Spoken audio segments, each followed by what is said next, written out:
এটা পরিমাণ মতো খান, তারপর এশার সালাত আদায় করেন জামাতে। জামাতে এশার সালাত আদায় করে চলে আসবেন। চলে এসে ওই কথাটা ছেড়ে ইসলাম তাই বলতে যাচ্ছি, একবারে টিভি বন্ধ, গল্প বন্ধ, কাজকর্ম বন্ধ, হিসাব নিকাশ বন্ধ, এই বাড়িতে সব কাজ বন্ধ। এসার পরে ঘুমিয়ে যেতে হবে। তাই 10টার পরে এই বাড়িতে কেউ জেগে থাকবে না।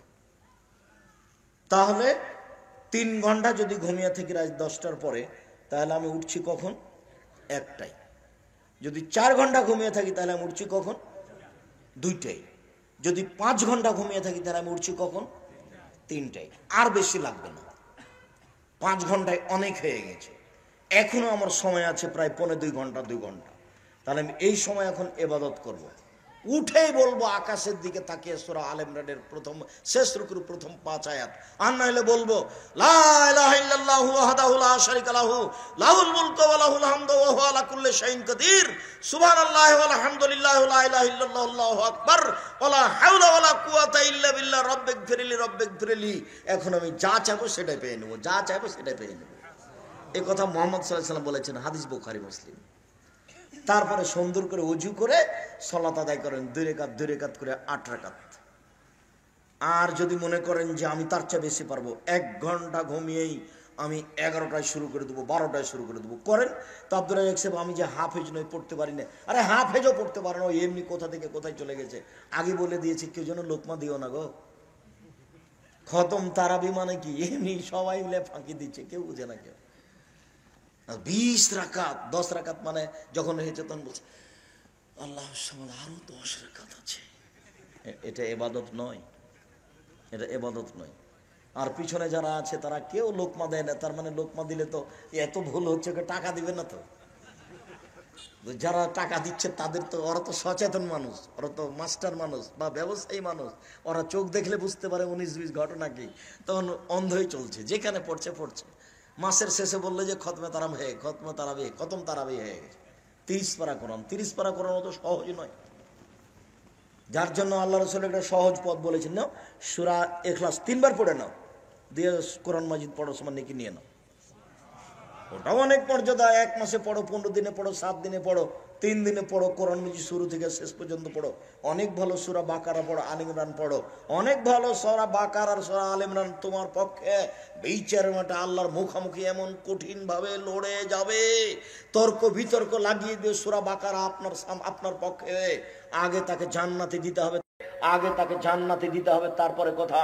আল্লাহ বলছে নাও পাপী জাহান্নামে যাবে, সূরা বাকারা বলল জি না, আমাকে পড়েছো, তাকে আগে জান্নাতে দিতে হবে, তারপরে কোনো কথা। আপনার পক্ষ হয়ে সূরা বাকারা তুমুল ঝগড়া করবে আল্লাহর সাথে,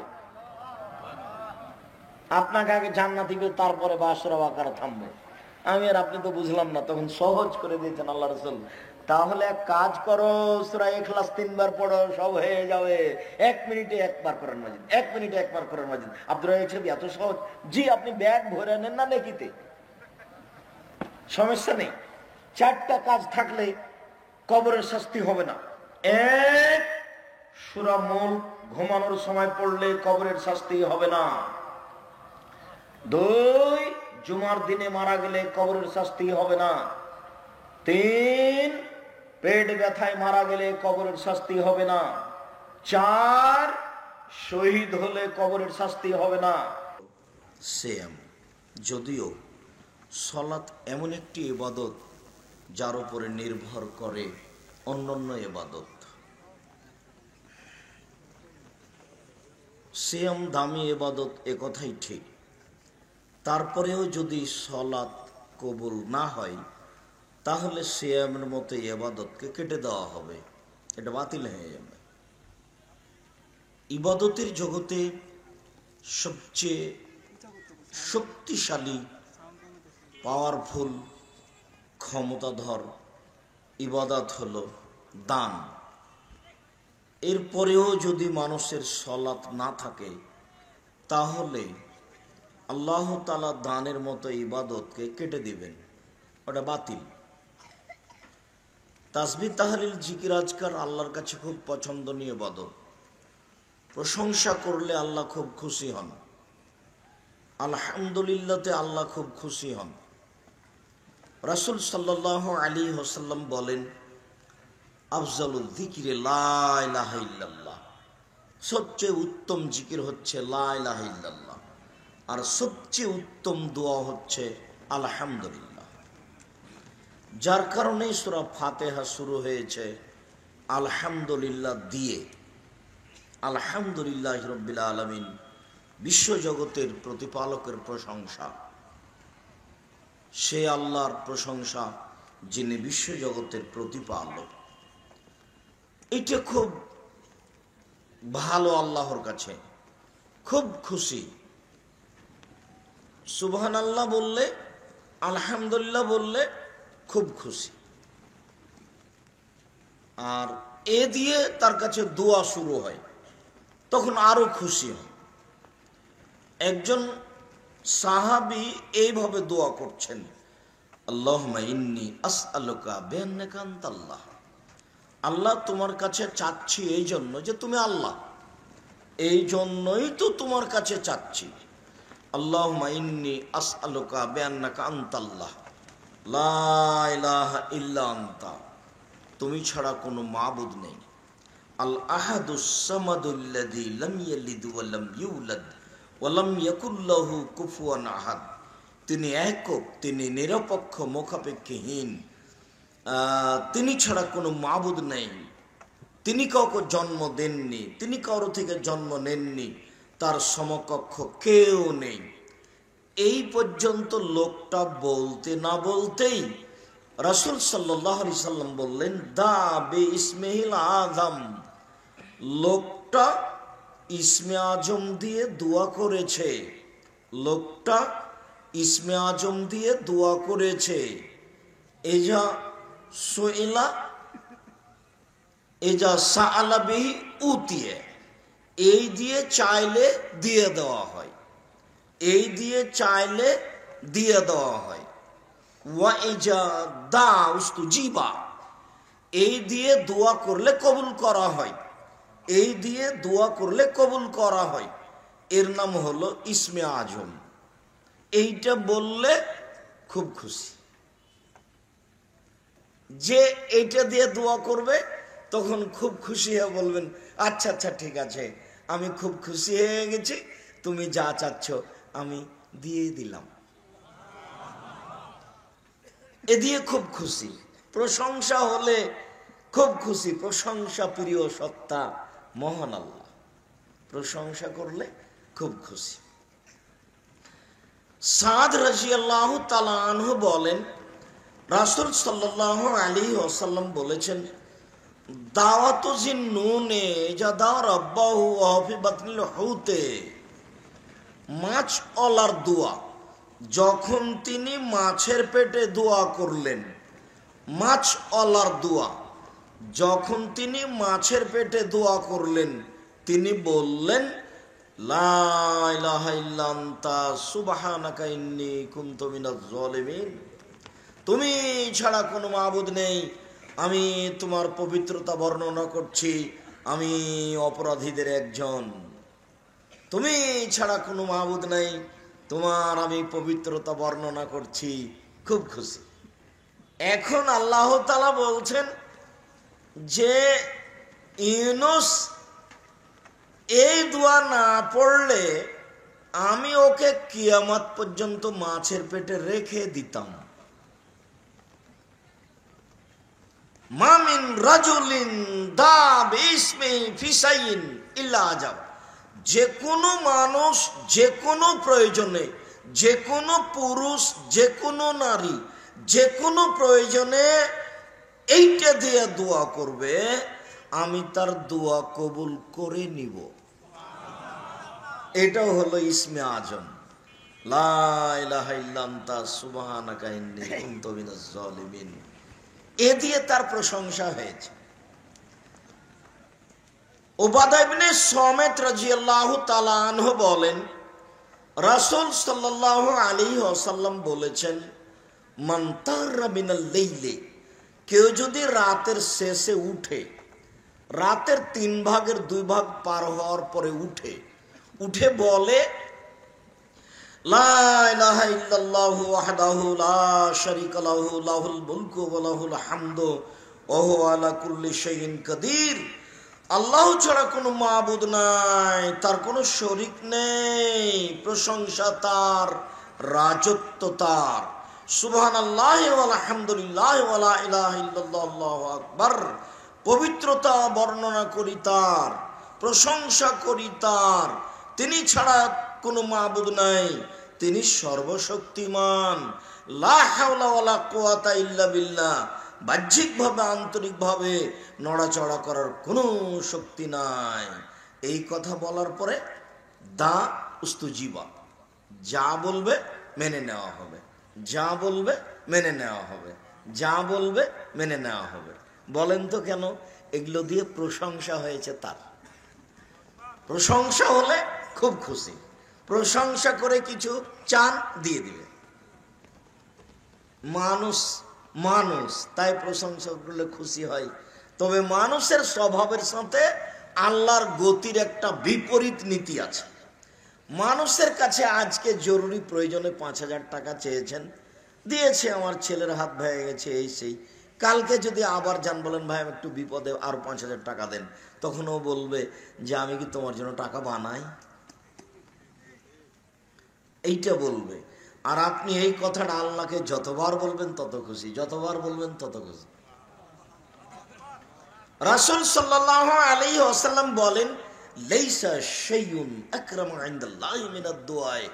আল্লাহর কাছে চাওয়া কাজটি আল্লাহর কাছে যত প্রিয়, পৃথিবীর কোন ইবাদত আল্লাহর কাছে তত প্রিয় নয়। আজকের আলোচনা সেম দামি ইবাদত, এ কথাই ঠিক। তবে ওর কাছে চাইলে যত খুশি হন, এ দিয়ে তিনি তত খুশি হন না, চাওয়াতেই খুশি।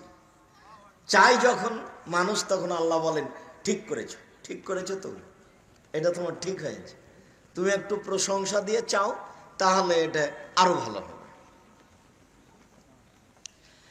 রাসূল সাল্লাল্লাহু আলাইহি ওয়াসাল্লাম বলেন, মান লাম ইয়াসআলিল্লাহ ইগদাব আলাইহি। যে আল্লাহর কাছে চায় না, আল্লাহ তার উপরে রাগান্বিত হন। চাইলে খুশি, না চাইলে রাগ করেন। আনাস রাদিয়াল্লাহু তাআলা আনহু বলেন, রাসূল সাল্লাল্লাহু আলাইহি ওয়াসাল্লাম বলেছেন, লা ইয়াসআলু আহাদুকুম হাজাতাহু কুল্লাহা রাব্বাহু হাত্তা ইয়াসআলা সিসআহু জানকাতা। মানুষ আল্লাহর কাছে সব কিছু চাইবে, ছোট বড়, জমি জায়গা চাইবে, বাড়ি ঘর চাইবে, দা কুড়াল চাইবে, পানি চাইবে, আল্লাহর কাছে চাইবে। একটু ম্যাচ, একটা স্যান্ডেলের ফিতে, এটা চাইবে, সব চাইবে। এই কথা বলতে বলতে নিচে নামতে নামতে নামতে আল্লাহ রাসূল বলছেন, শোনো, স্যান্ডেলের ফিতে ছিঁড়ে গেল, ওই জন্য চাই। তো স্যান্ডেলের ফিতে ছিঁড়ে গেলে ফিতে চাইতে হবে, মূলত কথা এটা নয়। এইটা দিয়ে আল্লাহ রাসূল বললেন যে সব চাও, সব চাও, ছোট বড় সব চাও, বাড়ি গাড়ি জমি জায়গা জুতা স্যান্ডেল দা কুড়াল সব চাও। আল্লাহ তুমি এটা ব্যবস্থা করো। আর চাওয়ার পদ্ধতি 2 রাকাত সালাত আদায় করে এইভাবে প্রশংসা করে বলবেন, তখন খুশি হয়ে যাবেন। হ্যাঁ ঠিক করেছ, আচ্ছা ঠিক আছে দিয়ে দিলাম। তো প্রশংসা প্রিয় সত্তা। এরপরেও সালাত যদি না থাকে, তাহলে এত ইবাদত, যেটা অনেক কিছু বললাম, সব কেটে দিবেন। যাক, সালাত যখন নেই, কিছুই নেই। আব্দুর রাজ্জাক সাহেব, এতক্ষণ তো মনে করছিলাম যে ভালো কিছু বললেন, এবার ঘুরে আবার এখানে আসলেন। জি, সালাত যখন নেই, তখন এগুলো কিছুই নেই। আর বড় বড় বিপদে, অতীতের বড় বড় মানুষ বিপদগ্রস্ত হয়ে 2 রাকাত সালাত আদায় করে আল্লাহকে বলেছেন, তখন আল্লাহ বলেছেন আচ্ছা ঠিক আছে। যেমন আপনারা জানেন, জোরায়েজ খুব বড় পরহেজগার মানুষ, হাজার হাজার বছর আগে। এই ছেলে, ওই যে ওখানে পাশে দাঁড়িয়ে গল্প করছে কেন? এই কোন ধরনের স্বভাব? আপনি এই সাহস পেলেন কি করে? ওই কিছু মহিলার মতো স্বভাব হলো, ঢং ঢং করে এসেছে, ঢং ঢং করে গেছে। স্বামীও কাপুরুষ, ওইও কাপুরুষ। ওর তো কোনো হিসাব নিকাশ, খায় আর পায়খানা করে। স্বামীর যদি একটু মান মর্যাদা থাকতো তাহলে সে ভাবতো নিজেকে। স্বামী তো আর ওরকম ভাবে না, পশু প্রাণীর মতো, গরু ছাগলের মতো থাকে, খাই। ভুল হিসাব, আপনি মন খারাপ করবেন না। আপনাকে আল্লাহ তাআলা বলছেন গরু ছাগলের মতো থাকা। আপনার বউ এসেছে ঢং ঢং করে, দেবরের সাথে গল্প করতে করতে আবার চলে গেছে। কিসের পুরুষ আপনি? কে বলেছে আপনাকে পুরুষ? আমি আব্দুর রাজ্জাক বলছি আপনি একজন ঘৃণিত পুরুষ। আপনাকে যদি আমি কাপুরুষ, ঘৃণিত পুরুষ প্রমাণ করতে না পারি, আমি আব্দুর রাজ্জাক জাতির সামনে কথাই বলবো না। বেটা,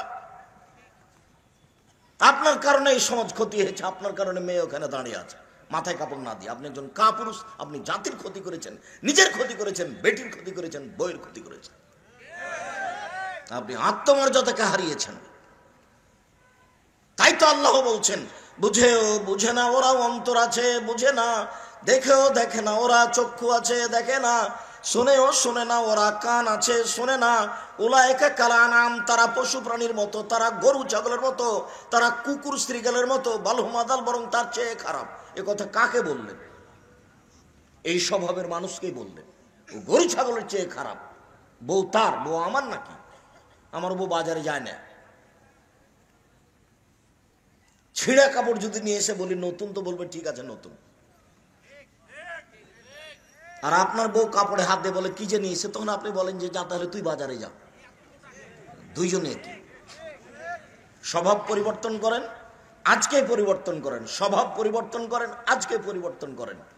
নিজে হারায়েন না, বংশ হারায়েন না, জাতি হারায়েন না, পরিবার হারায়েন না। নৌকা ডুবে গেছে, ফেরাউন ডুবে গেছে, আপনারও নৌকা ডুবে গেছে। জুলুমবাজি করবেন না। ক্ষমতা দেখিয়ে, দাপট দেখিয়ে, দলীয় দাপট দেখিয়ে দু একদিন বাঁচার চেষ্টা করিয়েন না।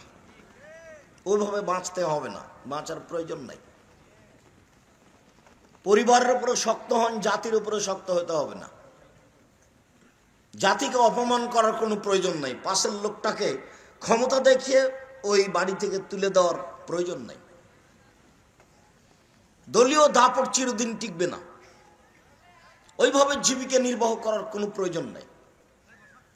3 শ্রেণীর মানুষ জাহান্নামে যাবে, আপনি তার মধ্যে পড়ে গেছে, তোবা করে ফিরে আসতে হবে। 3 শ্রেণীর মানুষ জাহান্নামে যাবে। 1, মধুমেনুল খামর, যারা নিয়মিত বিড়ি, তামাক, জর্দা, সিগারেট, গুল, নেশাদার দ্রব্য খায়, পান করে, তারা জাহান্নামে যাবে। 2, আর রাজরাত মিনান নিসাই, পুরুষের বেশধারী নারী, যারা পুরুষের জুতা স্যান্ডেল পরে, যারা পুরুষের শার্ট প্যান্ট পরে, যারা পুরুষের পোশাক পরে, আপনার মেয়ে তার মধ্যে আছে, তারা জাহান্নামে যাবে। আমি এ কথা বলিনি, এ কথা মুহাম্মদ সাল্লাল্লাহু আলাইহি ওয়াসাল্লাম বলেছেন। আল্লাহে, আল্লাহর কসম, আল্লাহে, আল্লাহর কসম, আল্লাহে, আল্লাহর কসম, 90 সাল থেকে নিয়ে এখন পর্যন্ত আমি কোনোদিন অপ্রয়োজনীয় বাক্য বলিনি। 90 সাল থেকে নিয়ে এখন পর্যন্ত আমি কোনোদিন কেসা কাহিনী বলিনি। 90 সাল থেকে নিয়ে এখন পর্যন্ত আমি কোনোদিন কোনো মানুষের বিরুদ্ধে কোনো কথা বলতে যাইনি। 90 সাল থেকে নিয়ে এখন পর্যন্ত আমি কোনোদিন দেশ বিরোধী কোনো বক্তব্য দিতে যাইনি। 90 সাল থেকে নিয়ে এখন পর্যন্ত আমি কোনোদিন মানুষের কাছে পথ খরচ পাথেও চাইনি। 90 সাল থেকে নিয়ে এখন পর্যন্ত আমি কোনোদিন মানুষকে আমার নিজের পরিচয় দিইনি। যখন চাপ দিয়ে বলেছে আপনার পড়াশোনা কি, তখন আমি বলেছি আমার নাম আব্দুর রাজ্জাক আর আমার বাপের নাম ইউসুফ, বাপ বেটা মিলে আব্দুর রাজ্জাক বিন ইউসুফ। তারপরেও তো আছি দুনিয়াতে, কই দিন কাটছে তো। হাটে বাজারে যায় না, আমাদের বউ বেটি হাটে বাজার কোন প্রশ্নই আসে না, এটা অসম্ভব, ভাবাই যায় না, স্বপ্নেও ভাবি না। তা আছি তো বেঁচে, দোকানপাটে বসি না। আপনাকে তো বলেছি যে জীবনে 4টা কাজ জরুরি। 1, 5 ওয়াক্ত সালাত, 2, হালাল রুজি, 3, কোরআন তেলাওয়াত, 4, দুজন যেখানে বসে আছে সেখানে বসবেন না। দোকানে ল্যাংটা মেয়ে নাচে আর আপনি চক্ষু ঠান্ডা করে, কলিজা ঠান্ডা করে জান্নাত কিনবেন? এটা হলো? আপনার স্বভাব ভালো, এশার সালাত আদায় করে টুপি মাথায় দিয়ে দোকানে বসে আছেন, ল্যাংটা মেয়ে নাচছে, তখন আপনি ভালো? কে বলেছে? আপনি নিজেও বলতে পারবেন না যে আমি ভালো।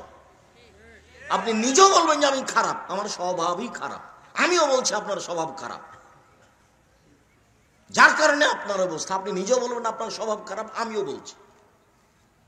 যেই ছেলেটা খারাপ সেও বলবে যে আপনার স্বভাব খারাপ, আপনার স্বভাবই খারাপ। পরিবর্তন করেন, মানুষই পারে পরিবর্তন করতে। আল্লাহ তাআলা মানুষকে কুকুর শ্রীগালের মতো বলেছেন, বলেননি যে কুকুর শ্রীগাল। কেন? কুকুর শ্রীগাল কোনোদিনই পরিবর্তন হতে পারবে না, কিন্তু মানুষ চেষ্টা করলে কি করতে পারবে? পরিবর্তন হতে পারবে। আল্লাহ তাআলা বলছেন ও কুকুর শ্রীগালের মতো, বলেননি যে ও কুকুর সিরিয়াল, এ কথা বলেননি। পরের বাক্যে যখন বললেন যে তার চেয়ে খারাপ, তখনও তিনি বললেন না যে ও কুকুর সিরিয়াল হয়ে গেছে, বলছেন যে তার চেয়ে খারাপ। তার মানে তখনও সে ফিরতে পারবে। এক জমি ক্ষমতা দিয়ে 14 বার বিক্রি করেছে, ও যদি কুকুর সিরিয়ালের চেয়ে খারাপ নয় তো খারাপ কে? যেই লোক 2-3 বার এক জমি বিক্রি করে ক্ষমতা দেখিয়ে, সেই যদি কুকুর সিরিয়ালের চেয়ে খারাপ নয় তো খারাপ কে? দাপট দেখিয়ে 2 শতক জমি ছিল 3 শতক করে নিয়েছে, ক্ষমতা দেখিয়ে, দলীয় ক্ষমতা দেখিয়ে 5 শতক ছিল 7 শতক করে নিয়েছে, অথচ মরলে এই জমি জায়গার সাথে তার কোনো সম্পর্ক থাকবে না, ও বুঝতে পারবে না যে কি হলো। ঘুমিয়ে গেলে যেমন আপনি বুঝতে পারেন না যে আপনার জমি জায়গা অর্থ সম্পদ আছে কিনা, মরার সাথে সাথে আপনার বুঝতে পারবেন না জমি জায়গা আছে কিনা, কিছুই আপনি বুঝতে পারবেন না। খামাখাই এমনি পশু প্রাণীর মতো হইচই করে, দাঙ্গামা হাঙ্গামা করে, বাড়িঘর করে, জাহান্নামের পথ রেডি করে দিয়ে চলে গেলাম, কিছুই না। সেদিন ছিলাম 40 বছর, আজ দেখি 60 বছর। হঠাৎ দেখবো যে আমার বয়স 77 বছর, একেবারে চলতে ফিরতে পারছি না। তখনও 7 কমেনি, 7 শতক জমি 9 শতক হোক, তখনও 7 কমেনি। স্বভাব কত খারাপ দেখেছেন? এই কথা মুহাম্মদ সাল্লাল্লাহু আলাইহি ওয়াসাল্লাম বলেন যে মানুষ যতদিন পর্যন্ত কবর না দেখেছে ততদিন পর্যন্ত তার স্বাদ বন্ধ হবে না। তো মানুষ তো তার আত্মার অনুসরণ করে, আকলের অনুসরণ করে না। আকল মানে বিবেক, আর আত্মা মানে পাপের আদেশ করে। ইন্না নাফসাল্লাহ আমারাতু বিসসুই, আত্মা সব সময় পাপের আদেশ করে। আর ওইদিকে শয়তান আল্লাহর সাথে ওয়াদা করেছে, যখন আল্লাহ বলেন সর সর সর, তুই যখন আদমকে মানবি না, সর এখান থেকে, তখন বলছে যে ইজ্জতেকা ওয়া জালালেকা ওয়া ইরতিফায়ে মাকানেকা। আল্লাহ, শয়তান বলছে তোমার মর্যাদার কসম করে বলছি, তোমার ইজ্জতের কসম করে বলছি, তোমার সম্মানের কসম করে বলছি, আমি আদমের ছেলে মেয়েকে জাহান্নামে নিয়ে গিয়ে ছাড়বো। আমি একাই জাহান্নামে যাব? কিভাবে ও জান্নাতে যায় তা দেখে ছেড়ে দেবো। তাহলে এইটা শয়তানের একটা বাজি, সে বাজি বেঁধেছে, সে জীবন বাজি রেখে আদমের ছেলে মেয়েকে জাহান্নামে নিয়ে যাবে। তখন আল্লাহ বলছেন ওয়া ইজ্জতি ওয়া জালালি ওয়া ইরতিফায়ে মাকানি, শয়তান শুনে রাখ, আমার মর্যাদার কসম, আমার ইজ্জতের কসম, আমার সম্মানের কসম, লাগ ফেরান না, ও যতবার পাপ করবে ততবার যদি আমাকে বলে ভুল হয়েছে, আমি ততবার ক্ষমা করে দেবো। যা দেখি তুই কি করিস। তখন বলে কে? বলার তো একটা পরিবেশ থাকতে হবে। এরকম বাক্য তো আরো অনেক আছে, কিন্তু বলবে কে? আল্লাহ তাআলা বলছেন হাদিসে কুদসি, ইবনা আদম মা দাওতানি ওয়া রাজাউতানি, আদমের ছেলে মেয়ে শোনো, তুমি যেভাবে ডাকো আমি সেভাবে থাকি, তুমি যেভাবে আশা পোষণ করো সেভাবে আমি পূর্ণ করে থাকি। আদমের ছেলে মেয়ে শোনো, তুমি যেভাবে ডাকো আমি সেভাবে থাকি, তুমি যেভাবে আশা পোষণ করো সেভাবে আমি পূর্ণ করে থাকি। গাফারতু লাকা আলা মা কানা মিনকা ওয়ালা উবালি, তোমার যত পাপ আছে সব আমি ক্ষমা করে দিব, আমি পরোয়া করি না তুমি কত বড় পাপী, তোমার যত পাপ আছে সব ক্ষমা করে দিব, আমি পরোয়া করি না তুমি কত বড় পাপী, তুমি যেভাবে ডাকো আমি সেভাবে থাকি, তুমি যেভাবে আশা পোষণ করো সেভাবে আমি পূর্ণ করে থাকি। আদমের ছেলে মেয়ে শোনো, লাউ বালাগাত জুনুবুকা আনানাস সামায়ে, তোমার পাপ বেশি হতে হতে যদি আকাশে লেগে যায়, পাপ আর পাপ, ফাস্তাগফিরতানি, এরপরে যদি তুমি আমার কাছে ক্ষমা চাও, গাফারতু লাকা, আমি তোমাকে ক্ষমা করে দিব, ওয়ালা উবালি, আমি পরোয়া করি না তুমি কত বড় পাপী, আমি পরোয়া করি না তুমি কত বড় পাপী, আমি পরোয়া করি না তুমি কত বড় পাপী, তুমি যেভাবে ডাকো আমি সেভাবে থাকি, তুমি যেভাবে আশা পোষণ করো সেভাবে আমি পূর্ণ করে থাকি। সম্মানিত দিনী ভাই বোন, বলছিলাম আল্লাহর প্রশংসা করলে তিনি খুব খুশি। এরপরেও সালাত যদি না থাকে তাহলে আপনার কোনো ইবাদত কাজে লাগবে না। 3 শ্রেণীর মানুষ জাহান্নামে যাবে। 1, নিয়মিত বিড়ি তামাক জর্দা সিগারেট গুল নেশাদার দ্রব্য খায় পান করে যে। 2, ওর রাজালাতু মিনান নিসায়ে, পুরুষের বেশধারী নারী, যারা পুরুষের জুতা স্যান্ডেল পরে, যারা পুরুষের শার্ট প্যান্ট পরে, যারা পুরুষের পোশাক পরে, তিন অদায়ুস আপনি আল্লাযী ইউকিরু ফি আলিয়াল খাবাসা, যে তার বাড়িতে বেহায়াইর সুযোগ দিয়েছে। দিন রাত যারা এখানে বসে আছি প্রায় মানুষই তাই। আপনি মনে করলেন এটা মগের মুল্লুক, এটা চাঁপাই নবাবগঞ্জের মতো। আমাদের গ্রামের অবস্থা হলো এই, সবাই নাকি গ্রামের লোক, সবাই নাকি চাচা, তো কার সাথে পর্দা করবে তখন কেউ নেই।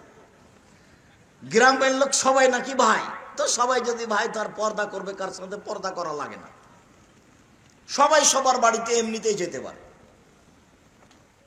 সম্মানিত দিনী ভাই বোন, সবাই ভাই নয়, সবাই চাচা নয়, এইভাবে দিন কাটায়েন না।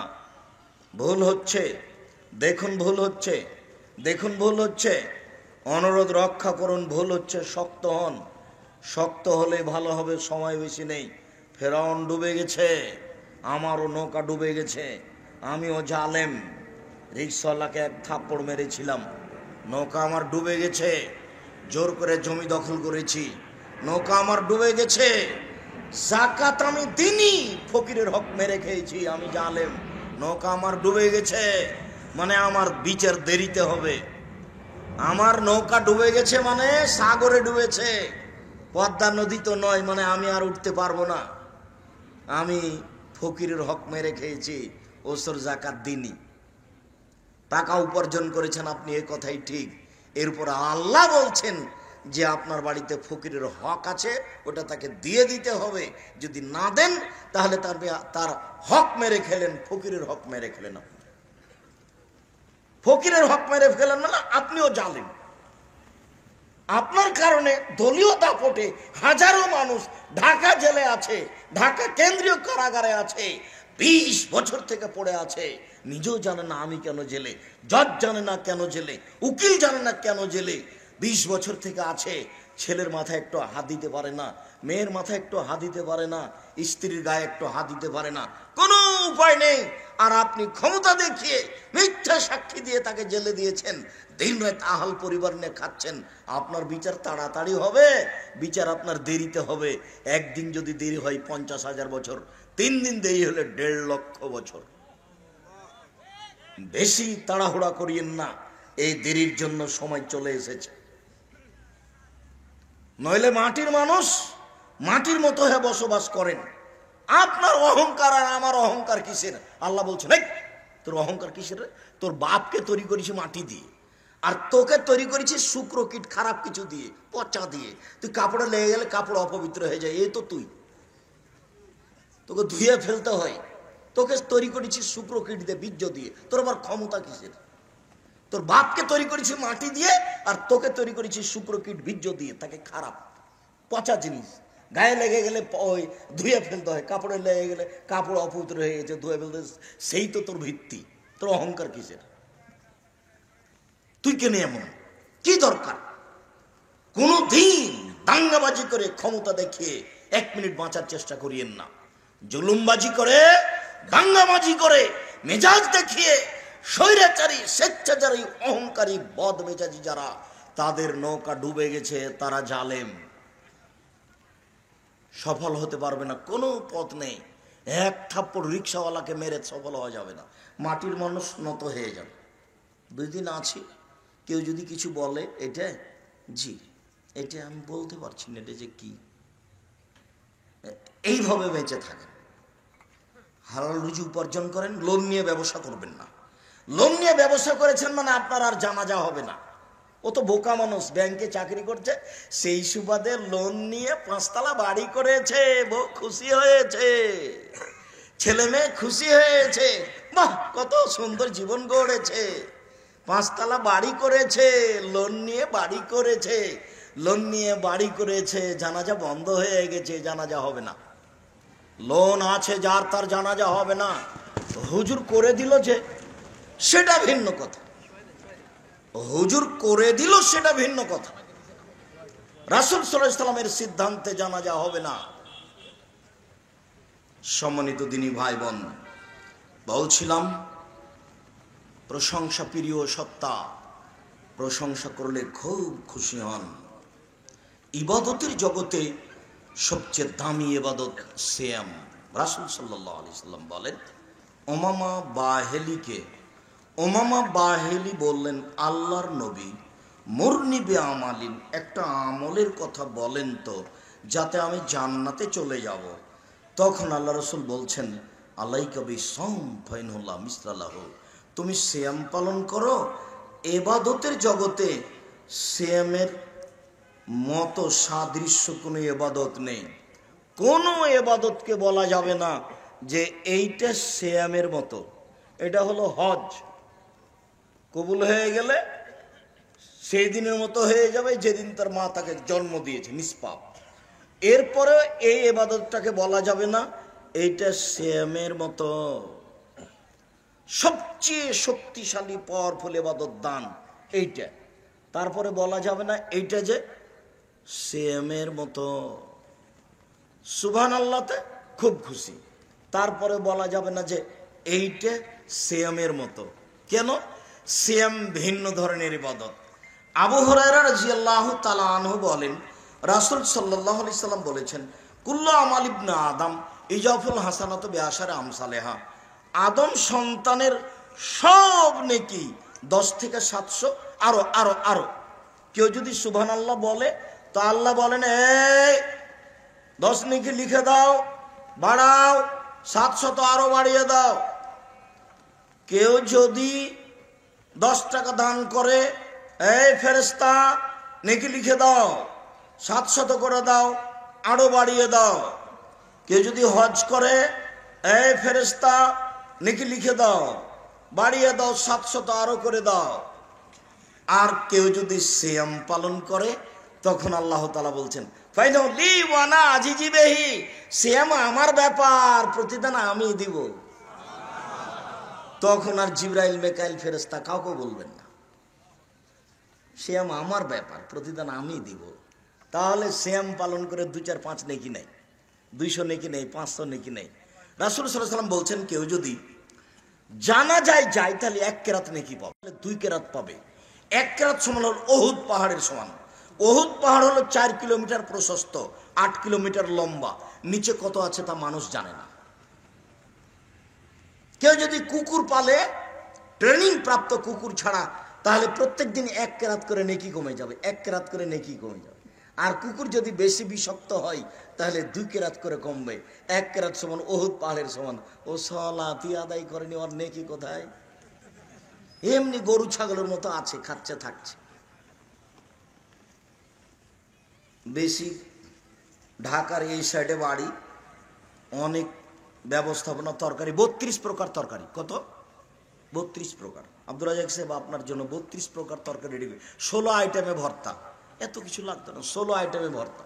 সব ভর্তার গায়ে এই বাঁশের খড়ি একটা করেছে, দিয়ে মাথা চিরে ওর ভিতরে দিয়ে দিয়েছে, কাগজ দিয়ে দিয়েছে, দিয়ে বলেছে এটা অমুকের ভর্তা, এটা মাছের ভর্তা।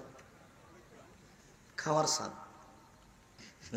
আল্লাহ রাসূল বলছেন, মা কালা ফাফনা, যা খেলো তা নষ্ট হলো, ওমা লাবেসে ফাবলা, যা পড়লো তা পুরাতন হলো, ওমা তা ফাক্তা না, যা দিল তা জমা হয়ে গেল।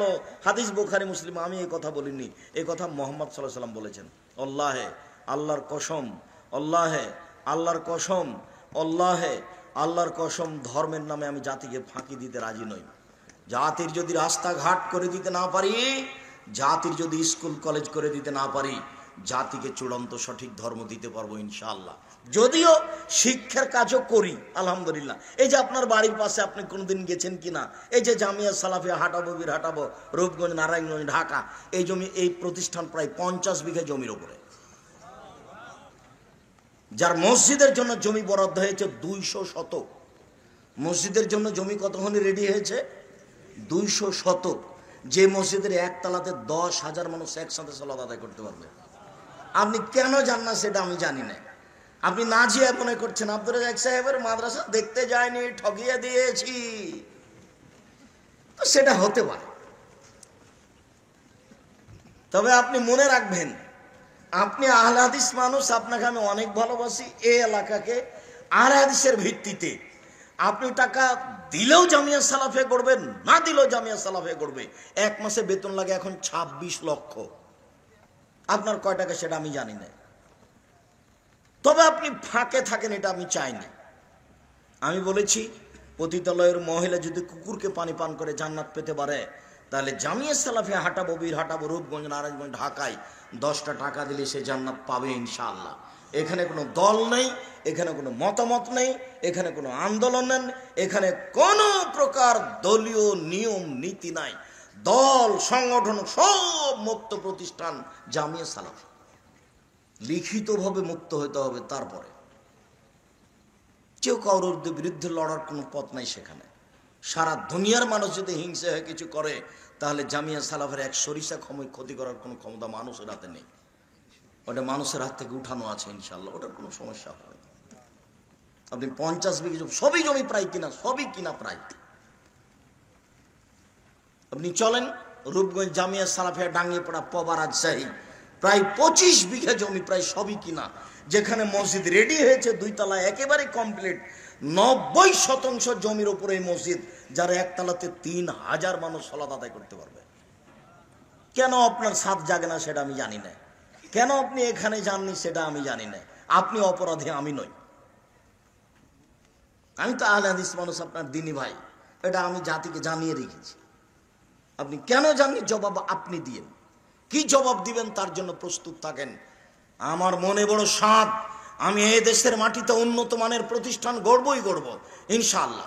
সেটাই জামিয়া সালাফিয়া ডাঙ্গিপাড়া পবা রাজশাহী, সেটাই জামিয়া সালাফিয়া হাঁটাবো, বীর হাঁটাবো, রূপগঞ্জ, নারায়ণগঞ্জ, ঢাকা, সেটাই জামিয়া সালাফিয়া 6 মাইল বাবুগঞ্জ, বরিশাল, সেটাই জামিয়া সালাফিয়া তেঘরা, বিরল, দিনাজপুর। প্রতিটা জমি প্রতিষ্ঠান বড় বড় জমির উপরে, আলহামদুলিল্লাহ, বড় বড় জমির উপরে। আর আপনার বাড়ির পাশেরটা প্রায় 50 বিঘা, আরো বাড়বে ইনশাআল্লাহ। আপনি কেন দেখতে যাননি আমি জানি না, জবাব আপনি দিন। আপনাকে সেদিন খুব বারবার করে ডেকেছিলাম, মার্চ মাসের 4 তারিখে। আপনি যাননি কেন সেটা আমি বলতে পারছি না, তবে আমি রাগান্বিত নই, যেহেতু জবাব আপনাকে দিতে হবে, আমাকে দিতে হবে না। জাতির কাছে আমি খালি বলে রেখেছি, জাতি যেন আমাকে না বলতে পারে যে আব্দুল রাজ্জাক সাহেব আমাদেরকে কিছু বলেনি। বিশ্বাস করেন আপনি, নিঃস্বের উপরে একেবারে নিঃস্ব অবস্থায় প্রতিষ্ঠান চলে এদেশের জামিয়া সালাফিয়া, যার কোনো ব্যক্তিগত কোনো লোক নাই। সব প্রতিষ্ঠানের কিছু লোক আছে, এই জামিয়া সালাফের কোনো লোকই নাই, একেবারেই শূন্যের উপরে, যেটা হলো কচুর পাতার পানি। আমরা চাঁপাইনবাবগঞ্জের মানুষে বলি যে আব্দুল রাজ্জাক বিন ইউসুফ হলেন কচুর পাতার পানি, মানে কচুর পাতার উপরে পানি আছে, তো একটু বাতাস হলে টলমল টলমল পড়লো পড়লো পড়লো পড়লো। এর অবস্থা যেমন আব্দুল রাজ্জাক সাহেবের অবস্থা তেমন, মানে কিছুই নাই, এমনি শূন্যের উপরেই চলে। তো এত সাহস কিসের? আমি জাতির ক্ষতি করি না, জাতির টাকা পয়সা নষ্ট করিনি, এটা আমার বিশ্বাস। আপনার 10 টাকা আমি ক্ষতি করি না। আপনার প্রতিষ্ঠানে জামিয়া সালাফে আমি একসঙ্গে খেলে আমি তার টাকা দিয়ে দিই। আমি আপনাদের প্রতিষ্ঠানের একসঙ্গে সুবিধা ভোগ করবো না ইনশাল্লাহ, করিনি, করবো না ইনশাল্লাহ। জামিয়া সালাফে এদেশের উন্নত মানের প্রতিষ্ঠান হিসাবে গড়বেই গড়বে ইনশাল্লাহ।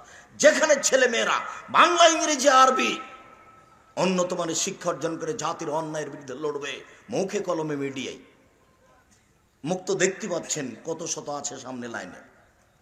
কলম তো আছে মাসিকা ইতিসাম পত্রিকা, এ মানের পত্রিকা এদেশে নাই। 50টা প্রশ্নের উত্তর আছে, 10 জন মুফতি আছে, 10 জন খালি মুফতি, যাদের বেতন 35-40 হাজার, 50 হাজার। দেশের যারা বড় বড় মুরব্বী শিক্ষক সব ওখানে আছে। 250 জন শিক্ষক শিক্ষিকা কর্মচারী, 250 জন, 4000 প্রায় ছেলে মেয়ে, প্রায় সবাই আবাসিক। কেন আপনার সাধ হয় না? আমি সহযোগিতা করতে বলিনি, আমি বলেছি যে আপনি খালি বলবেন আল্লাহ তুমি জামিয়া সালাফে কবুল করো, এইটুকু আমার দাবি। বাকিটুকু কিভাবে হবে সে ও জানে। কবুল যখন হয়ে যাবো তখন সে দেখবে আমার জিম্মেদারি থেকে আমি মুক্ত হয়ে গেলাম, কবুল হয়ে গেছে, বাস তারই জিম্মেদারি চলে গেছে। তা আমি দিন রাত ভয় পাই যে আমার কোনো কথা কর্মের কারণে যদি একটু নড়চড় হয়ে যায়, তখন সারা দুনিয়া লেগে আর কিছু করতে পারবো না। যার জন্য বলি, মাঝে মধ্যে রাতে খুব বেশি বলি যে আমার কোনো কথায় কর্মে এটা যেন পরিবর্তন না হয়। তুমি দেখো আমি মানুষ, আমার ভুল ত্রুটি থাকতেই পারে, আর আমি এসব কাজ নিজে নিইনি, আমি নিজে এইসব প্রতিষ্ঠান গ্রহণ করিনি, মানুষ জোর করে আমার উপরে চাপিয়ে দিয়েছে। অতএব তুমি যেহেতু তুমি চাপিয়ে দিয়েছ, কাজে তুমি সাহায্য করো। আর আপনি হিসাব করেছেন, আমি একটা নিঃস্ব মানুষ, যার 1 মাসের বেতনের জন্য আমি মরা পর্যন্ত কাজ করলে হবে না। আমি যে শিক্ষকতা করি, আমি যে টাকা ইনকাম করি, তাতে যদি আমি মরা পর্যন্ত ইনকাম করিতে 1 মাসের বেতন করতে পারবো না। 26 লক্ষ এখানে আছে। সম্মানিত দিনী ভাই বোন, আরো যেগুলো সাইড আছে সেগুলো তো বললামই না। জামিয়া সালাফিয়া সারা দেশে চিন্তা ভাবনা করছে এখন অন্তত 200টা মক্তব তৈরি করবে, যে মক্তব আগে ছিল, যেখানে ছেলে মেয়ে একসাথে পড়তো, যেখানে দোয়া মুখস্থ করতো, সেটা এখন বন্ধ হয়ে গেছে কৌশলভাবে, সেটা আবার চালু করা হচ্ছে। আপাতত জামিয়া সালাফিয়া 200 মক্তব গড়বে এদেশের মাটিতে, তার সিদ্ধান্ত নিয়েছে ইনশাআল্লাহ। তার বেশ কিছু তৈরি হয়ে গেছে, সময়ের গতিতে হবে।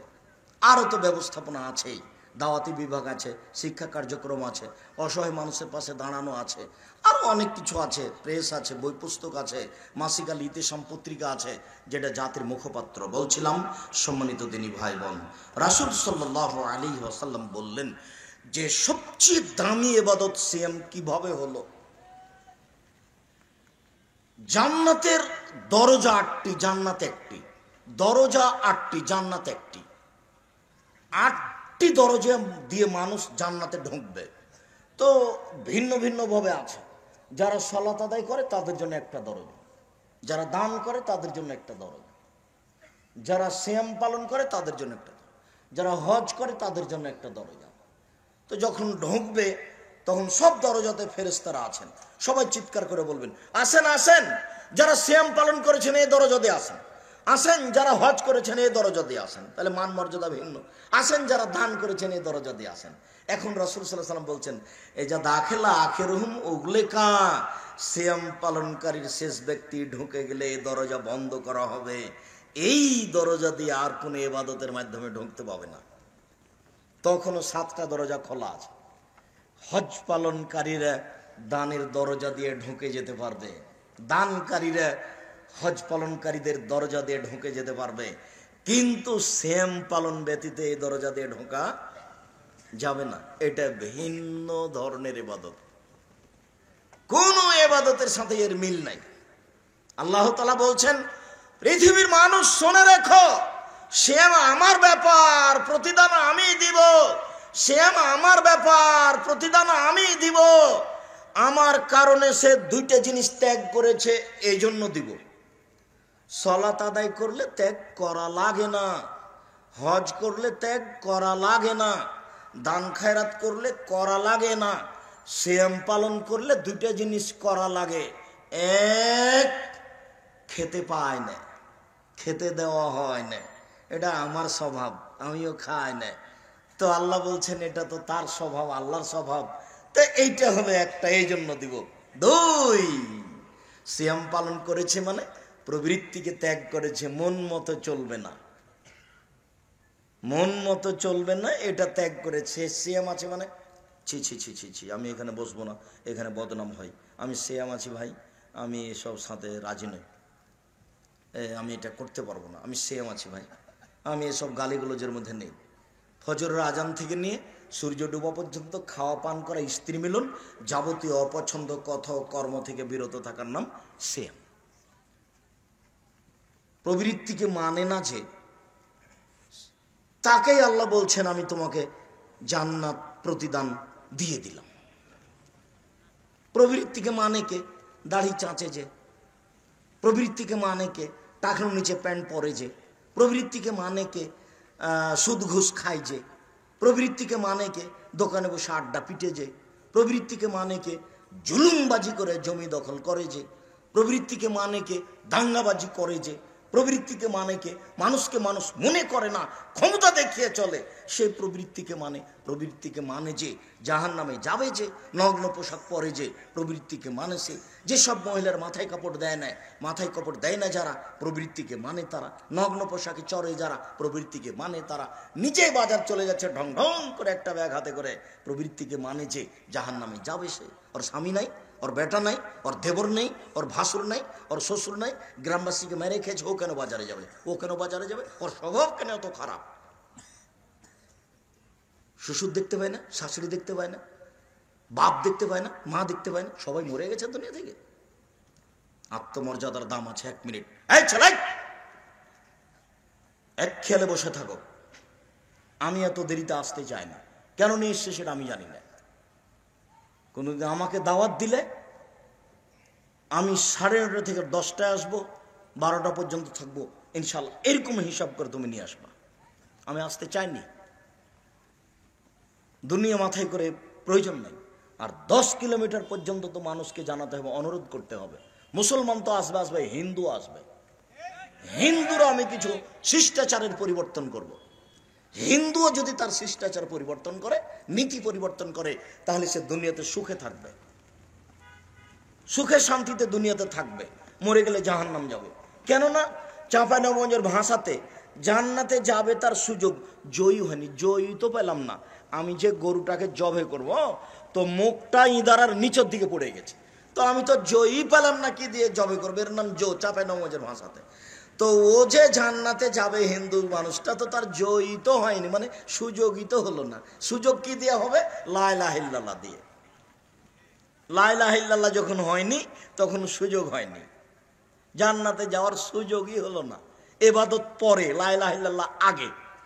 আবু তালেব, আলী রাদিয়াল্লাহু তাআলা বলছেন, আল্লাহর নবী, আপনার চাচা আবু তালেব মারা গেছে।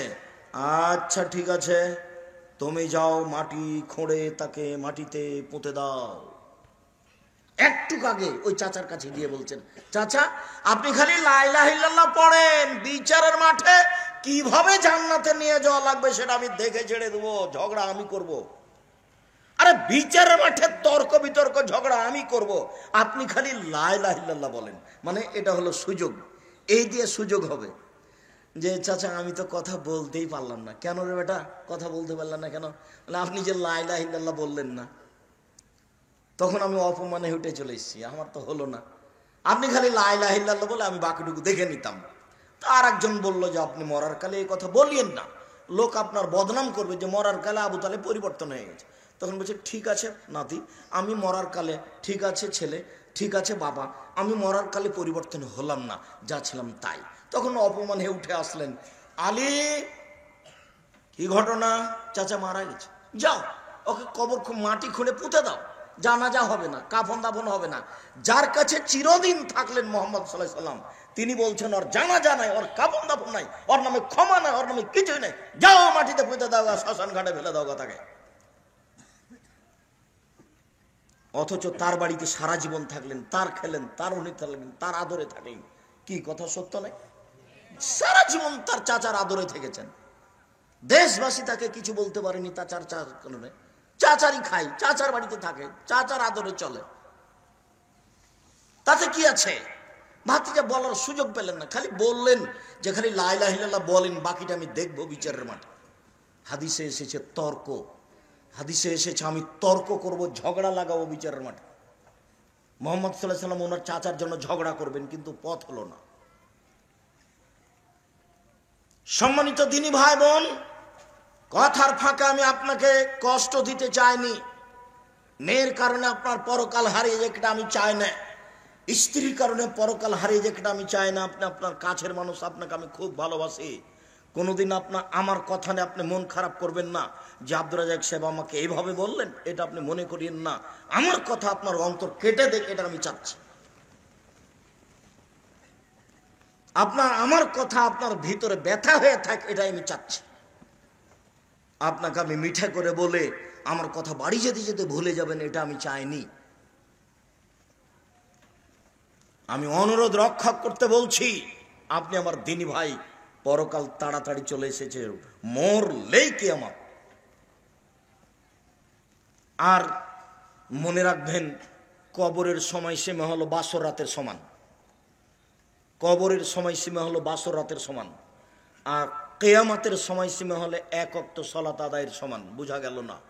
বাসর রাতের সমান মানে যদি উত্তর ঠিক হয়ে যায়, যখন জিজ্ঞাসা করা হবে, যদি উত্তর ঠিক হয়ে যায়, তখন ফেরেশতারা বলবেন নাম কানামাতিল আরুসে লায়ুকে জহিল্লাহ বাহলেহি, আরে ঘুমিয়ে যাও তুমি বাসর রাতের ঘুমানোর মতো, যাকে কেউ জাগায় না অতীব প্রিয় মানুষ ছাড়া। আরে তুমি ঘুমিয়ে যাও বাসর রাতের ঘুমানোর মতো, যাকে কেউ জাগায় না অতীব প্রিয় মানুষ ছাড়া। বাসর রাতের ঘুম, বাসর রাতের ঘরে ঢুকেছে রাত 10টায়, মা আর খালা সুন্দর করে বাসর ঘর সাজিয়েছে, মোহাম্মদ সাল্লাল্লাহু আলাইহি সাল্লামের বাসর ঘর সাজানো হয়েছিল, আয়েশাকে সুন্দরী করে সাজানো হয়েছিল।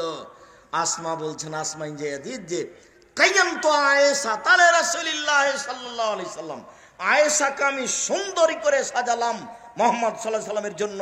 আমি আয়েশাকে বাসর ঘরে দিব। আমার মা আমাকে বাসর ঘরে নিয়ে গিয়ে ঢোকালেন, তা আমি দেখলাম ঘরে আল্লাহ রাসূল। আমি অবাক হয়ে গেলাম, ব্যাপারটা কি?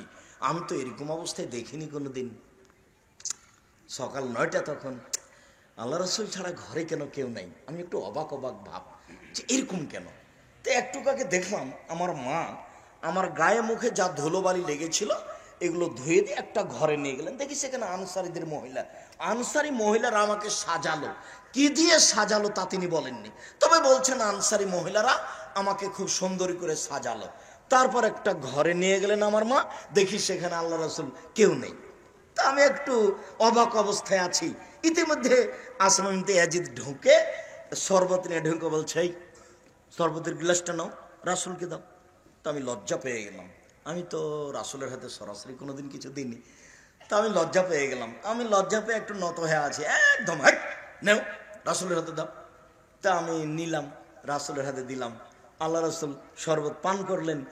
তারপর আল্লাহ রাসূল আমাকে বলছেন যে তুমি আসমাকে দিয়ে দাও। তখন আসমা বলছেন, না না না না না, আপনার হাত থেকে নিতে চাই, আপনার হাত থেকে নিতে চাই। আচ্ছা আচ্ছা ঠিক আছে দাও। তো আল্লাহ রাসূল আবার আসমাকে দিলেন, তারা পান করলেন। বাসর ঘরে মিঠাইয়ের ব্যবস্থা করতে হয়। বাসরাত মা সাজিয়েছেন, খালা সাজিয়েছেন, চাচা তো বোন আর ভাবি যদি সাজায় তাহলে এটাই জেনার ঘর। এটা হতে পারে না। চাঁপাই নবগঞ্জের বিবাহের শুরু থেকে না শেষ পর্যন্ত একটাও জায়েজ নয়। আমি জানি না এলাকার নাম কি, ভাগ দিয়ে। ভাগ দিয়ে হতো ভালো এলাকায়, মেয়েরা নাচে না, মেয়েরা গান করে না, থোবড়া করে না, রং ছিটাছিটি করে না, ভালো করে। যদি তুই বাড়ির পুরুষ মানুষ নেই, এই দাঁত খুলে দেবে ঘরে। কই আমাদের বাসাতে তো আসে এরকম দিন, দু একটা এসেছে, মানে কেউ স্বপ্ন ভাবতে পারবে না যে এরকম কিছু হতে পারে।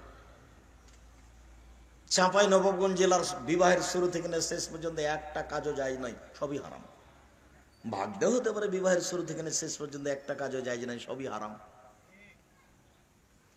মাতাব্বরি সব জায়গাতে করতে হবে, চেয়ারম্যান মেম্বারি খালি ওখানে করতে হবে, এখানেও করতে হবে। তো সুন্দর করে সাজানো আছে ঘর, বাসর রাতের ঘর।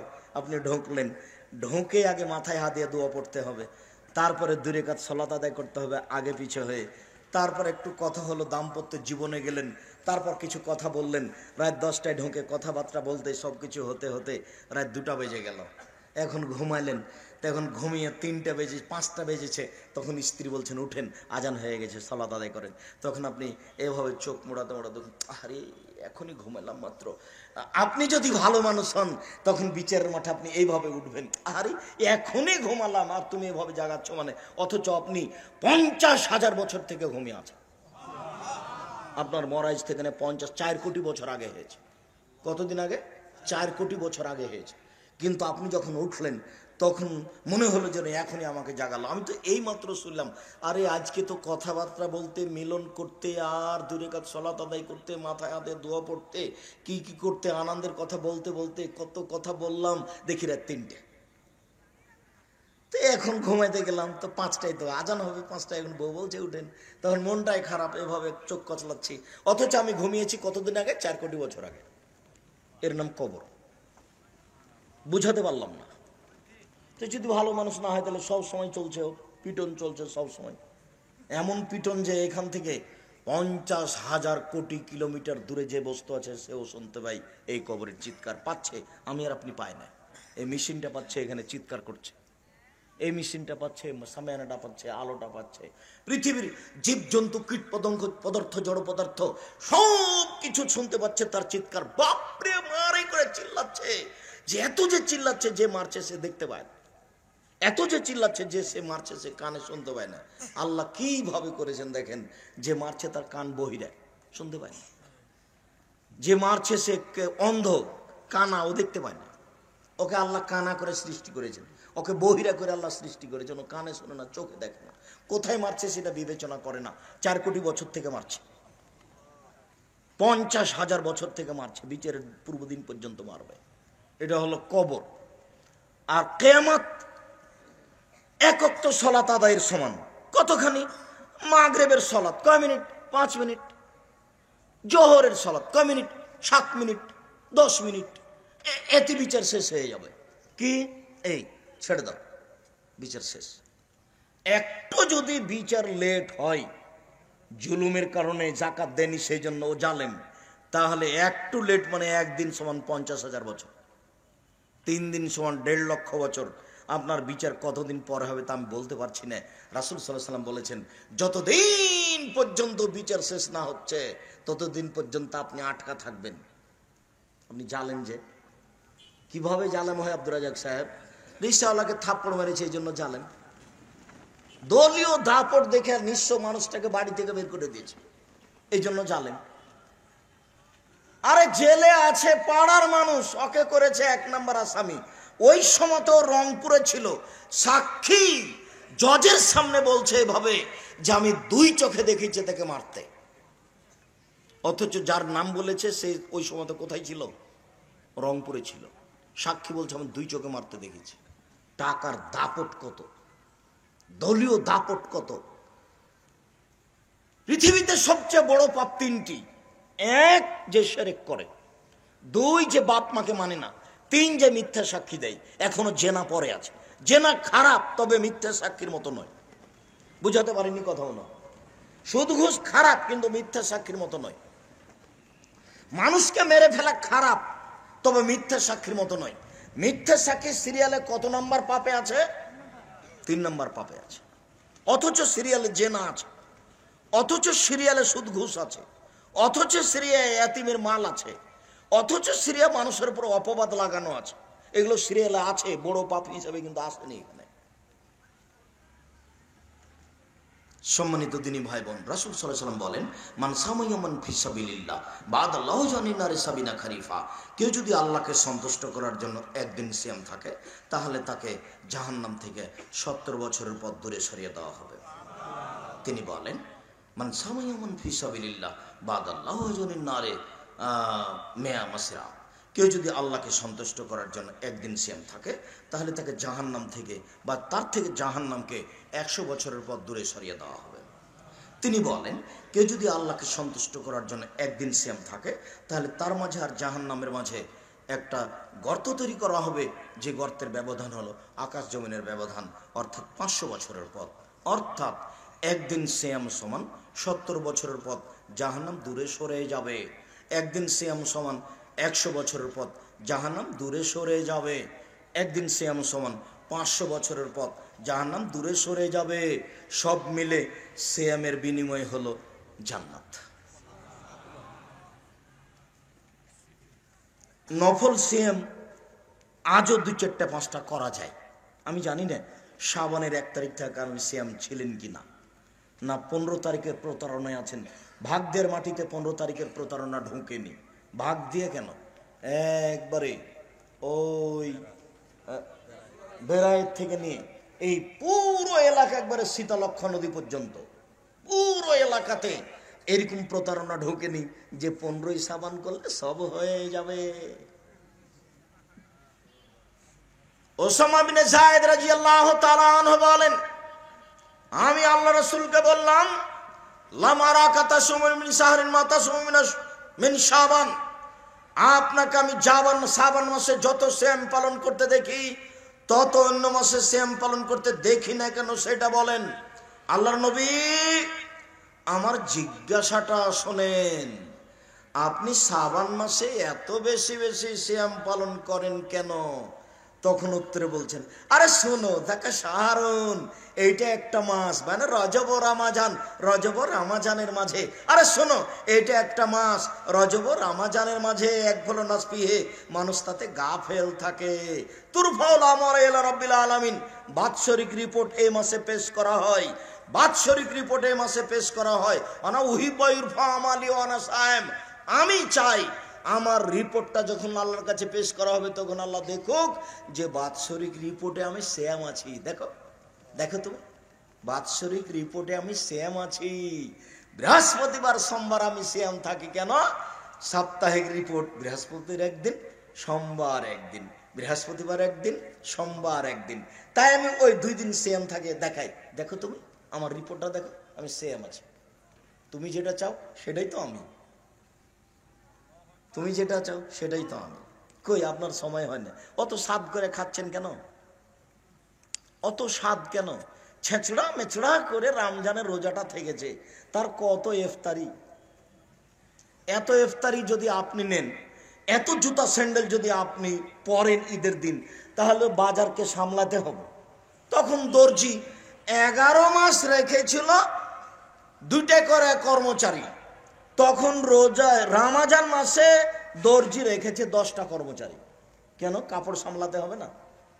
কাপড় তো সাপ্লাই করতে হবে। তো যারা জুতা স্যান্ডেল করে তারাও। এখন সবাই যদি কাজে লেগে যায়, তাহলে সিয়াম পালন করবে কে? একটু রাতে ইবাদত করবে কে? আর এত যদি ইফতারি হয় বেরায়েতের মতো, মানে ইফতারি খেতে খেতে খেতে তারাবি পড়তে একদা দাঁড়িয়ে থাকতে 8 রেখাতে একবার বেকায়দায় পড়ে যায়, কখন শেষ হবে? তাহলে খাওয়াই যদি এত হয়, তাহলে আপনি ইবাদত করবেন কি দিয়ে? তাহলে সব জায়গাতে কাজ বেশি হয়ে গেছে। কাপড় বিক্রি করছে, তার কাজ বেশি। তাহলে কাজ যত বেশি হবে, ইবাদত তত কম হবে। সব জায়গাতে কাজ বেশি হয়ে গেছে আমার আর আপনার কারণে। এত খাইলে হয়? এত ইফতারি করলে হয়? জুতা স্যান্ডেল এত বেশি কিনলে হয়? আব্দুর রাজ্জাক সাহেব, আপনি যে করেন না তাও যে হচ্ছে, তা আমি তো করি না, এটা তো ঠিক। আমি কোনোদিন এ যাবৎ ঈদ উপলক্ষে কোনো কাপড় চোপড় কিনিনি, ঈদ উপলক্ষে কোনো জুতা স্যান্ডেল কিনিনি, ছেলে মেয়েও নয়। এই নীতির সাথে আমি একমত নই।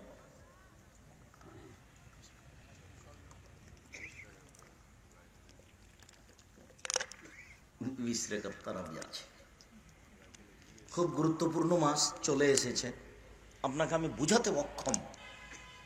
আজান দিলে সব দরজা খোলা হয়, সূর্য ঢোলার সাথে সাথে সব দরজা করে খটখট খট খুলে গেছে সব। রাত 12টার পরে সব দরজা খুলে দেওয়া হয়। আর রমজান মাস এমন একটা আশ্চর্য মাস, পুরো 29-30 দিন সব দরজা খোলা। মান কামারা মাজান ঈমান ওয়া ইহতিসাবান গফিরা লাহু মা তাকাদ্দামা মিন জামবিহি। কেউ যদি ঈমান সহকারে খালে সন্তরে তারাবির সালাত আদায় করে, তাহলে অতীতের সব পাপ ক্ষমা হয়ে গেছে। তো তারাবির সালাত এত কষ্ট করে আদায় করলে হবে? জামাতে কষ্ট হলে একাই পড়েন। আমার একটা পরামর্শ, এশার সালাত আপনি পড়ে বেতরটা পড়িয়েন না, এশার সালাত পড়ে বাড়িতে চলে আসেন। আর রমজানের 1 তারিখ থেকে টিভি বন্ধ করে দিবেন, ওর ব্যাটারি টেটারি খুলে ফেলে দেবেন, তার কেটে দিবেন। বলে আমরা যে রমজান মাসে অনেক কিছু দেখি, আব্দুর রাজ্জাক সাহেব কোথায় কি করলো, আমি যে একদিনও দেখিনি, তবু তো আমি আছি। আমি কোনোদিন একটানা 2 মিনিট কোনো টিভির সামনে দাঁড়িয়েছি তা আমার মনে পড়ে না। যখন পিস টিভি চলতো, তখন কোনো সময় পার হয়ে যাচ্ছি, তো দেখছি যে ওই আব্দুর রাজ্জাক সাহেব বা কেউ কথা বলছে, এটুকু দেখেছি। যে আমি হাঁটছি তখন ওর সামনে দাঁড়িয়ে কোনোদিন দেখিনি, তবু তো আছি। ওই স্বাদই বাদ, ওই স্বাদ বাদ, ওই স্বাদই রাখতে হবে না। এই রমজান ওই তারটা কেটে দে তোরে। আমার মা যেভাবে সুরজা থাকতো সেভাবে থাকবো, আমার দাদি যেভাবে শ্যাম থাকতো সেভাবে থাকবো। আমার দাদি কিভাবে শ্যাম থাকতো? 3 তারা দেখে। নাকি ভুল হয়েছে নাকি? 3 তারা বুঝেন কি? ভোর রাত্রে উঠে দেখবে তারা কোথায়, তাহলে ভাত খাওয়ার সময় হয়েছে। এই যা দেখে দেখে সূর্য দেখ দেখ, ওই যে ডুবলো, ওই যে ডুবলো, দৌড়িয়ে গিয়ে ইফতার করেছে। সেভাবে করব। সেভাবে করবেন কেন? হাতে তো ঘড়ি আছে, ওটাকে কেটে দেন। ঈমান সহকারে রমজান মূল্যায়ন করতে হবে, যে কোনো মূল্যে কাজকর্ম সব কমিয়ে দিতে হবে। আব্দুর রাজ্জাক সাহেব পরের বাক্যটা বললেন না, 11 মাস যা ব্যবসা করেছি 1 মাসে তার চেয়ে বেশি করবো, এই পরিকল্পনা নিয়ে বসে আছে। তাহলে তো আপনি রমজানকে মূল্যায়ন করতে পারবেন না। এটা বিশাল ব্যাপার, বিশাল ব্যাপার। একবারে 24 ঘন্টা দরজা খুলে দেওয়া হয়েছে, দরজা খুলে একদিকে লাগিয়ে দেওয়া হয়েছে, এটার বন্ধ হবে না। একবারে প্রথম শাওয়াল পর্যন্ত খোলা থেকে যাবে। একটু খুব তাড়াতাড়ি ইফতার করবেন। যত বিজ্ঞাপন পোস্টার আহলে হাদিসের পক্ষ থেকে আছে সিয়াম ইফতার করার ব্যাপারে, আপনি তার চেয়ে হাফ মিনিট 1 মিনিট আগে থাকবেন, পিছে যাবেন না। পিছে গেলেই ইহুদি খ্রিস্টানদের নিয়ম হবে। বেশি ইবাদত করে আল্লাহকে সন্তুষ্ট করা যাবে না, মাত্র একজন মানুষকে মানলেই আল্লাহকে সন্তুষ্ট করা যাবে। তার নাম কি? মুহাম্মদ সাল্লাল্লাহু আলাইহি ওয়াসাল্লাম। উনি বললেন, আমার উম্মত অতদিন পর্যন্ত কল্যাণে থাকবে যতদিন পর্যন্ত তাড়াহুড়া করে ইফতার করবে। তো তাড়াহুড়া মানে সূর্য কি থাকতেই না? এখনো আপনার ছাদের উপর থেকে সূর্য ডুবছে, ওটা দেখেন, ওইটার সময়ের সাথে এটার সময় 3 মিনিট পরে আছে। আবহাওয়া দপ্তরের 5 মিনিট পরে আছে। তো এখন যেহেতু সমাজ এটাকে মেনে চলছে, এটাকে উপেক্ষা করলে মানুষ মন খারাপ করবে, নইলে ওইটাই ঠিক ছিল। চোখের আড়াই গেল, তখনই সূর্য ডুবে গেছে। একজন সাহাবী পাহাড়ের উপরে আছে, গাছের উপরে আছে, তখন আল্লাহ রসুল বলছেন, ইনসিল ফাস্তা, নামো, ছাতু রেডি করো, ইফতার করতে হবে। আল্লাহ রসুল একটু থামেন, আমি সূর্য দেখতে পাচ্ছি। আরে নামো, ছাতু রেডি করো, ইফতারের সময় হয়ে গেছে। আল্লাহ রসুল, আমি সূর্য দেখতে পাচ্ছি। আরে নামো, ছাতু রেডি করো। তৃতীয়বার বলার পরে নেমে ছাতু রেডি করে ছাতু দিয়ে ইফতার করলেন। ইফতার কিন্তু এ দিয়ে হতে হবে, কি দিয়ে? তাজা খেজুর দিয়ে। আপনারা এসব তাজা খেজুর কোথায় পাবো? কালকে বলে দিবেন, বিমানে নামিয়ে দিবে কালকে। কত আত্মীয় স্বজন আছে, যদি সম্ভব না হয় তাহলে শুকা খেজুর। আল্লাহ রসুল বলছেন, ফাইনলাম তাকুন, যদি তাজা খেজুর না থাকে, ফাতমায়ের আতুন, তাহলে শুকা খেজুর। ফাইনলাম তাকুন, যদি শুকা খেজুর না থাকে, তাহলে ফাহাসা হাসাওয়াতিন মিন মাইন, 3 অঞ্জলি পানি, 1 অঞ্জলি পানি, বাস পানি দিয়ে ইফতার করবেন। পৃথিবীতে আর কোনো সমস্যা নেই। তাহলে ইফতার কি দিয়ে করতে হবে? তাজা খেজুর, না হলে শুকা খেজুর, না হলে পানি। অন্য কিছু মুখে দিতে পাবেন না। বিসমিল্লাহ বলে, বিসমিল্লাহ বলে গিলাসে 1 ঢোক পানি মুখে দিতে হবে, তারপর খান। যতই দামি খেজুর হোক, যতই দামি আম হোক, রাজশাহীর ফজলি আম, মুখে দিয়ে বিসমিল্লার সুযোগ রাখে না, এ অধিকার রাখে না ফজলি আম। আঙ্গুর যত দামি হোক না কেন, এ অধিকার রাখে না। ড্রাগন ফল যতই দামি হোক, এ অধিকার রাখে না।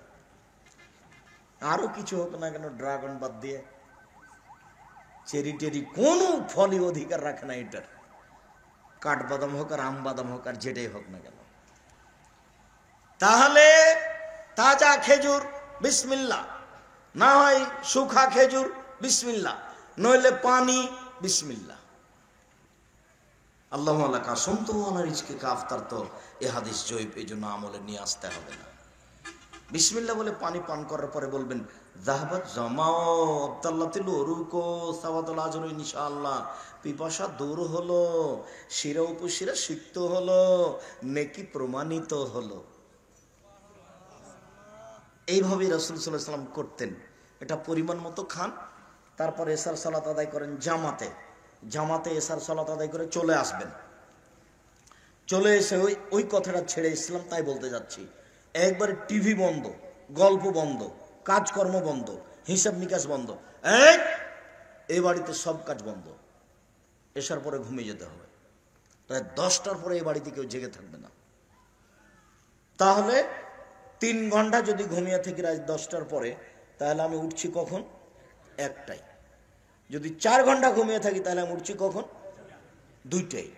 যদি 5 ঘন্টা ঘুমিয়ে থাকি, তাহলে আমি উঠছি কখন? 3টায়। আর বেশি লাগবে না, 5 ঘন্টায় অনেক হয়ে গেছে। এখনো আমার সময় আছে প্রায় 2.25 ঘন্টা, 2 ঘন্টা। তাহলে আমি এই সময় এখন ইবাদত করব। উঠেই বলবো আকাশের দিকে তাকিয়ে সূরা আল ইমরানের শেষ রুকুর প্রথম 5 আয়াত। আর না হলে বলবো, লা ইলাহা ইল্লাল্লাহু ওয়াহদাহু লা শারীকা লাহু, লাহুল মুলকু ওয়া লাহুল হামদু ওয়া হুয়া আলা কুল্লি শাইইন কাদির, সুবহানাল্লাহি ওয়া আলহামদুলিল্লাহি ওয়া লা ইলাহা ইল্লাল্লাহু আল্লাহু আকবার, ওয়া লা হাওলা ওয়া লা কুওয়াতা ইল্লা বিল্লাহ, রব্বিগফিরলি রব্বিগফিরলি। এখন আমি যা চাইবো সেটাই পেয়ে নেব, যা চাইবো সেটাই পেয়ে নেব। এই কথা মুহাম্মদ সাল্লাল্লাহু আলাইহি ওয়াসাল্লাম বলেছেন, হাদিস বুখারী মুসলিম। তারপরে সুন্দর করে ওযু করে সালাত আদায় করেন, 2 রাকাত করে 8 রাকাত। আর যদি মনে করেন যে আমি তার চেয়ে বেশি পারবো, 1 ঘন্টা ঘুমিয়েই আমি 11টায় শুরু করে দেবো, 12টায় শুরু করে দেবো, করেন। তো আব্দুর রাজ্জাক সাহেব, আমি যে হাফেজ নই, পড়তে পারি না। আরে হাফেজও পড়তে পারে না, এমনি কোথা থেকে কোথায় চলে গেছে। আগে বলে দিয়েছি, কেউ যেন লোকমা দিও না গো। খতম তারাবি মানে কি, এমনি সবাই মিলে ফাঁকি দিচ্ছে, কেউ বুঝে না। কেউ 20 রাকাত, 10 রাকাত মানে যখন হয়েছে তখন বলছে, আল্লাহ সামনে আরো 10 রাকাত আছে। এটা ইবাদত নয়। এটা ইবাদত নয়। আর পিছনে যারা আছে তারা কেউ লোকমা দেয় না, তার মানে লোকমা দিলে তো এত ভুল হচ্ছে, টাকা দিবে না তো। যারা টাকা দিচ্ছে তাদের তো, ওরা তো সচেতন মানুষ, ওরা তো মাস্টার মানুষ বা ব্যবসায়ী মানুষ, ওরা চোখ দেখলে বুঝতে পারে 19-20 ঘটনা কি, তখন অন্ধই চলছে, যেখানে পড়ছে পড়ছে। মাসের শেষে বললে যে খতমে তারাবি হয়ে, খতম তারাবি হয়ে গেছে, 30 পারা কোরআন। 30 পারা কোরআন অত সহজ নয়, যার জন্য আল্লাহ রসুল একটা সহজ পথ বলেছেন, নাও সূরা ইখলাস 3 বার পড়ে নাও, দিয়ে কোরআন মাজিদ পড়ার সময় নেকি নিয়ে নাও। ওটাও অনেক মর্যাদা। 1 মাসে পড়ো, 15 দিনে পড়ো, 7 দিনে পড়ো, 3 দিনে পড়ো, কোরআন মাজিদ শুরু থেকে শেষ পর্যন্ত পড়ো। অনেক ভালো সূরা বাকারা পড়ো, আল ইমরান পড়ো, অনেক ভালো সূরা বাকারা আর সূরা আল ইমরান তোমার পক্ষে বিচারের মাঠে আল্লাহর মুখোমুখি এমন কঠিন ভাবে লড়ে যাবে, তর্ক বিতর্ক লাগিয়ে দিয়ে সূরা বাকারা আপনার পক্ষে আগে তাকে জান্নাতে দিতে হবে।